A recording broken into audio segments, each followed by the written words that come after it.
அதானி அவர்களை பற்றி ஏற்கனவே ஹிண்டன்பர்க் அறிக்கை அம்பலப்படுத்தியிருக்கிறது. பங்குச்சந்தையில் அவர் எப்படிப்பட்ட ஊழல் திமிங்கலமாக இருக்கிறார் என்பதை கடந்த ஆண்டு ஹிண்டன்பர்க் அறிக்கை அவரை அம்பலப்படுத்தியதை நாம் அறிவோம்.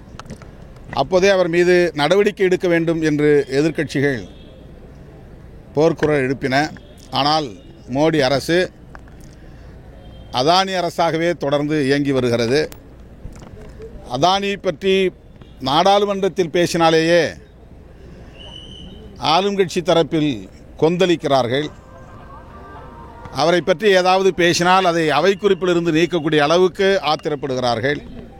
இன்றைக்கு உலக அளவில் இந்த தேசம் தலைகுனியக்கூடிய ஒரு பங்குச்சந்தை ஊழலில் அதானி ஈடுபட்டிருப்பது வெட்கக்கேடானது.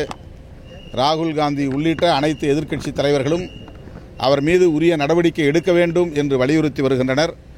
விடுதலை சிறுத்தைகளும் அதானி மீது உரிய சட்டப்பூர்வமான நடவடிக்கை எடுக்க வேண்டும் என்று வலியுறுத்துகிறோம். நெஞ்சு பொறுக்குதில்லையே என்னும் திரைப்படத்தின் பாடல் வெளியீட்டு நிகழ்ச்சி இப்போது நடந்தது. இயக்குனர் ராய்ஸ்டன், கவித் தினேஷ் ஆகியோர் இணைந்து இந்த படத்தை இயக்கியிருக்கிறார்கள். கிறிஸ்துதாஸ் என்பவர் தயாரித்திருக்கிறார்.